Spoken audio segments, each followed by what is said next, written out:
सत्संगत जी, प्यार से कहना ध्यान निरंकार जी। उदयपुर में जहाँ पिछले 3 दिनों से ये युवा महात्मा, चाहे वो स्पोर्ट्स का आनंद और 2 दिन सिंपोजियम का आनंद और एक एक शिक्षा, वो गहराई रूप के खुद को और गहराई से समझा जाए, अपनी सोच, अपनी दिशा, इसके ऊपर एक संतुलन बनाकर, एक बैलेंस बना के सही दिशा में ही ये कदम युवा के भी बढ़ते रहें और साथ ही ये नौजवानों को किस तरह हर एक को साथ लेकर ही आगे बढ़ना है, वरना अकेले आगे बढ़ भी गए और बच्चों को, बुज़ुर्गों को पीछे छोड़ दिया तो वो भी कहाँ आगे बढ़ना हुआ।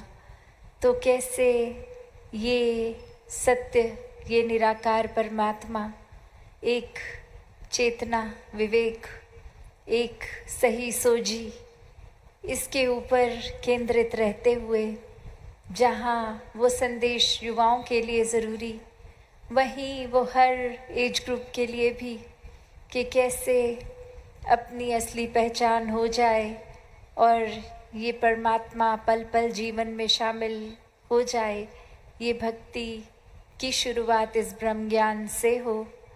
कैसे हर कोई अपने जीवन में फिर एक वाकई ही मुबारक जीवन को जिए, एक असली इंसान बन के वो मानवीय गुणों से युक्त होकर ही एक हर जगह फिर प्यार बांटे, प्रेम बांटे। और ये प्रेम कहाँ से आए? ये प्रेम भी फिर इस परमात्मा से एकमिक होके स्वयं प्रेम बन के ही। तो भक्तों ने हमेशा से यही समझाया, चाहे वो कहीं भी निवास करते हों, किसी भी युग में हों, एक परमात्मा, एक सच्चाई, एक सच जो हमेशा से था, है, रहेगा।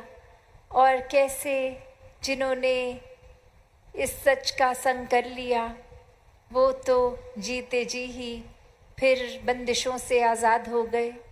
एक अपने आप को भरम भुले के एक सुपरस्टिशन से मुक्त कर लिया, एक अंधाधुंध कोई भेड़ चाल में नहीं फंसे, एक सही सच को जानकर फिर अपने जीवन को बहुत स्पष्टता से, एक बहुत ही सरलता से, सहजता से, सुकून से जिया।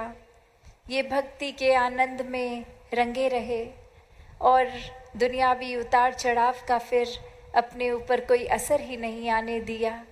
ये परमात्मा की रज़ा में रह के पल पल परमात्मा का शुक्राना करते गए। और आज भी वो संदेश उतना ही रेलेवेंट, उतना ही ज़रूरी, उतना ही महत्वपूर्ण कि कैसे एक जीवन को हर पल में अलग अलग उतार चढ़ाव के बावजूद इस परमात्मा की दात जिन्होंने माना, उन्होंने संभाल की है, उन्होंने सदुपयोग करते हुए हर पल को जिया है। वो सिर्फ औरों का ही मार्गदर्शन नहीं करते गए, उससे पहले अपने जीवन को उन्होंने रोशनी से भर दिया। ये सच्ची की रोशनी, ये सत्य की रोशनी। जिस तरह एक छोटी सी कहानी में भी आता है कि कैसे एक बार एक अंधकार से भरी गुफा और ये सूरज की वो कहानी में कॉन्वर्सेशन, वो बातचीत दिखाई गई और वो गुफा सूर्य को कहती है कि आप तो जहाँ रहते हैं वहाँ इतना उजाला है, कभी मेरी जगह आके तो देखें, इतना अंधकार, कुछ नज़र ही नहीं आता। और इसी तरह दिन रात का भी फ़र्क नहीं, बस एक समान अंधकार में ही रहना पड़ता है।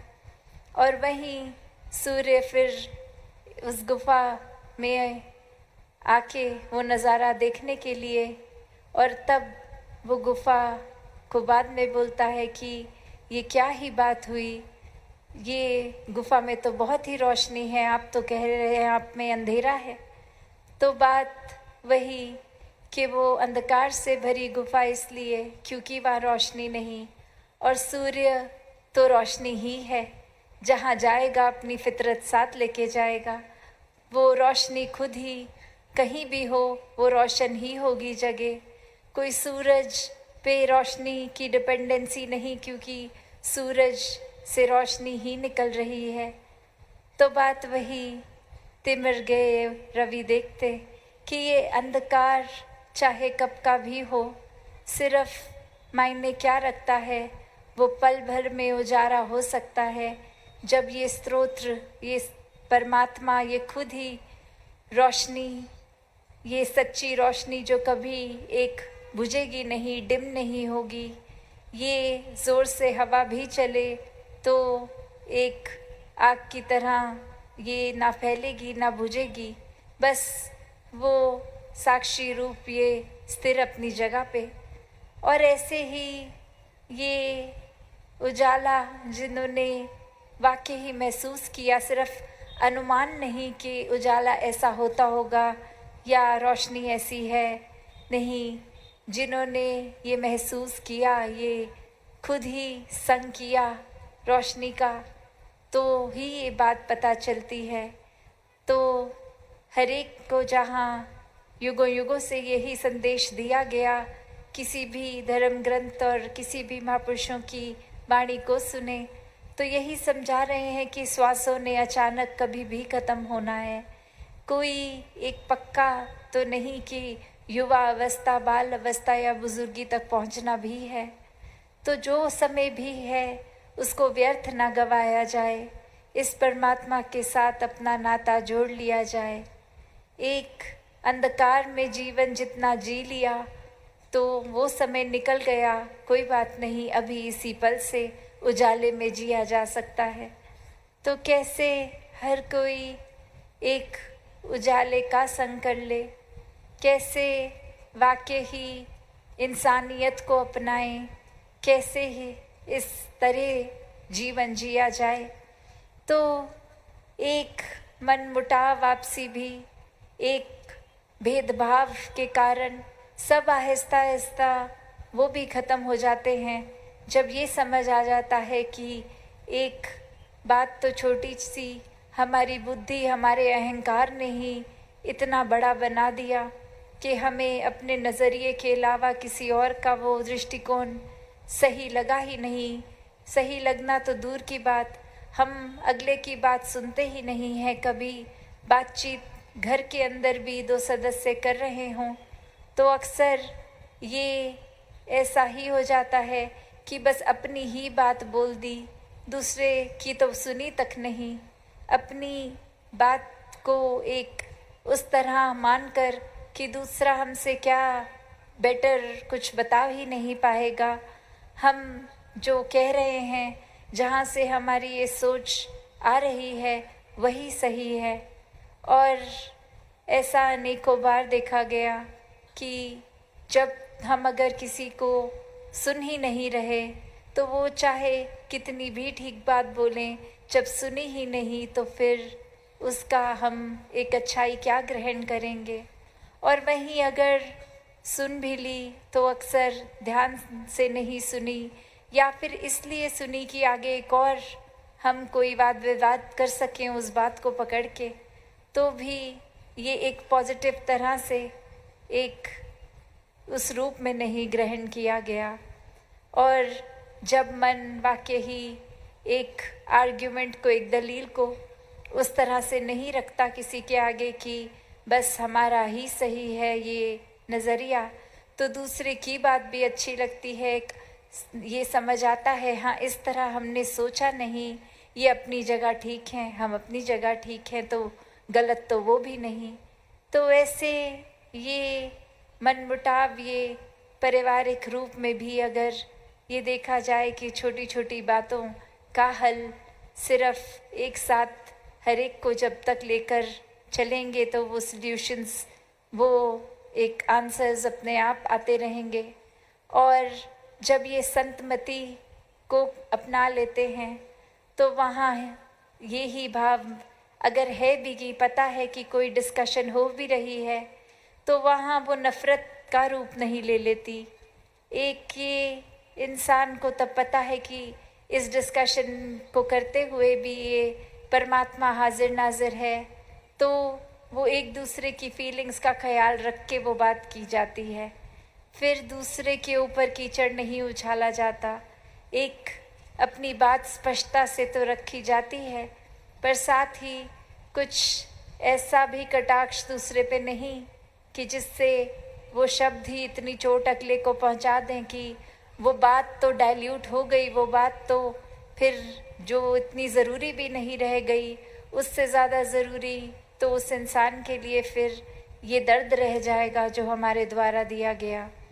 तो हर एक को जहाँ ये बहुत ही एक विवेकतापूर्ण, एक अपने चेतनता को ऐसा इस्तेमाल करते हुए हर समय रहना है, वहीं ये अलर्ट होके एक रहना जहाँ पे किस तरह से एक आचरण भी हो, शब्द भी हो, भाव भी हो, और ये सुगंधित भाव, ये खुशबू से भरे तभी होंगे जब वाकई ही ये खुशबू परमानेंट जो है, ये परमात्मा ये जब निवास करे अंदर बाहर, तो पता है फिर कोई जानबूझकर तो एक किसी को चोट नहीं कोई पहुंचाएगा। और अगर किसी समय कुछ ऐसी बात हो भी गई तो कैसे फिर मन स्वयं ही क्षमा याचक हो जाता है। वो किसी को कहना नहीं पड़ता कि जाके क्षमा मांगिए, खुद को ही ये एहसास हो जाता है। तो कैसे हर कोई अपने जीवन को, जहाँ जो भी पड़ाव जीवन का चल रहा है, उसको ही सुनहरा किया जा सकता है। कोई खास समय विशेष की एक वेट करना ज़रूरी नहीं है कि जब ऐसा होगा तो ही ऐसा किया जा सकता है। फिर भक्त तो अपॉर्चुनिटीज़ बना ही लेता है कि अगर ऐसी बात नहीं तो मैं खुद ही एक कोई इनिशिएटिव लूँ कि ये अपने भावों को दूसरों के चरणों में रख दिए जाएं। फिर कोई ये नहीं कि टाइम वेस्ट और करते हुए कि जब मौका बनेगा तब ही बात बोलेंगे, उससे पहले नहीं। तो ये क्षमा मांगना भी कोई ये एक इंसान को छोटा नहीं दर्शाता, ये तो वाकई ही करुणा के भाव से, एक विनम्रता के भाव से, एक ह्यूमिलिटी के भाव से ये भाव का भी जन्म हुआ। और वहीं हर किसी के लिए भी कि अगर किसी और ने हमें चोट पहुंचाई तो उसकी क्षमा मांगने से पहले उसको माफ़ किया जाए, और जहां हमसे गलती हुई तो किसी की इंतज़ार नहीं हो कि वो आके बोलें क्षमा मांगें। ये खुद ही एक मन चेतना से भरा, एक इंटेलिजेंस, उस तरह से इमोशनल एक आईक्यू की बात कि कैसे वो सेंसिटिविटी से हैंडल करके एक अपनी बात को रखा जाए। तो कैसे संसार में आज भी जहाँ एक इतनी विस्तार की बात हो रही है, हर फील्ड में हो, चाहे वो आध्यात्मिक रूप भी, चाहे वो भी समागम पे भी सबने विस्तार को ही इलेबोरेट किया, उसी पे बात रखी। कैसे एक आज इंसान अगर चाह रहा है तो वो एक उस तरह विस्तार करने लगा है जो कहीं से प्रमाण नहीं देता इंसानियत का। वो एक एक किसी की कमियों को पकड़ के ऐसे उछाल दे, चाहे वो आज इतना नहीं एक मेहनत भी करनी पड़ती कि किसी को जाके बोलो, बस एक छोटी सी चीज़ ही चिंगारी लगाने के लिए काफ़ी है। चाहे वो आजकल हम सोशल मीडिया का भी रूप देखते हैं कि किसी ने कोई एक फ़ोटो डाली या कमेंट दिया और उसके नीचे ही कुछ ऐसी बातें बोल दी कि बस सब वो आग की तरह नफ़रत फैल गई। कैसे वो चेक भी नहीं किया गया कि जो हम बोल रहे हैं वो फैक्ट हमारा सही है भी नहीं है, या वो तस्वीर डालने से पहले भी कि ये कुछ लिखा है हमने तो ये चीज़ सही है भी कि नहीं। बस एक होड़ की कुछ जैसे ही कच्चा पक्का भी पता है, बस डाल दें कि ये पता लगे, ये सबसे पहले एक बात हमसे ही पता लगी हो, उस तरह हमारी इम्पोर्टेंस हो जाए। तो भक्त तो हमेशा एक पक्के पैर चलते हैं, ना अफवाहों को एक हवा देते हैं, और ना ही ऐसे कान बनते हैं जो निंदा नफरत श्रवण करने में दिलचस्पी रखते हों। तो एक ऐसी बात अगर कान में आई भी तो कैसे वहीं खारिज कर देते हैं कि एक सामने वाले को बता देते हैं कि ठीक है, हमसे ऐसी बातें आप मत कीजिए। अगर आपको भी कायदे से तो नहीं करनी चाहिए किसी के बारे में कुछ उल्टी बात, पर अगर इंटरेस्ट है तो वो हमारा नहीं है। हमारे कान वो ना एक इंटरेस्ट दिखाएं, वरना तो एक मुंह से तो बोल लेते हैं कि ये निंदा नफरत नहीं करनी, पर कर्मों से एक अगर कितने भी व्यस्त हों, बस थोड़ा सा साथ के कमरे में भी बात हो रही हो तो अपना कार्य पॉज कर देंगे, रुक जाएंगे कि दूसरे की भीनी भी जो बात सुनाई दे रही है उसको अच्छी तरह सफाई से सुन लें कि क्या खुशबूस हो रही है साथ के कमरे में। तो बात वही कि कैसे एक अगर वो बात सोची जाए हमारे लिए ज़रूरी है तो अगले को खुशफुसाना भी क्यों पड़ेगा, वो तो आराम से नॉर्मल एक उस आवाज़ में बोल ही देंगे कि हम भी सुन लें। वो या उनको लग रहा है कि ये हमारे लिए उचित नहीं इसलिए धीरे बोल रहे हैं, या फिर वो कोई उनकी अपनी पर्सनल बात है जिससे हमारा कोई लेना देना नहीं है इसलिए वो बोल रहे होंगे। तो अपना कान उनकी बात में हमें डालना ही क्यों है।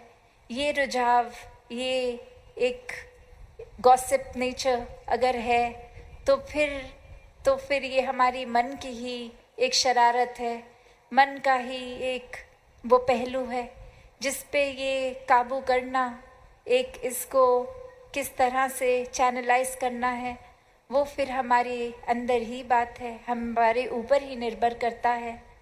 तो ऐसे ही युक्त होकर भावों से जो एक अच्छा मार्ग अपनाते हुए इस सच्चाई को जो अपने साथ रखते हैं, वो फिर एक छोटी मोटी बातों में ना उलझ के वाकई ही इस भ्रम से जुड़ते हैं इतना विशाल जिसका कोई अंत ही नहीं, इस असीम के साथ जुड़कर फिर छोटी छोटी बातों को नज़रअंदाज कर देते हैं, उनका प्रभाव अपने ऊपर पड़ने ही नहीं देते।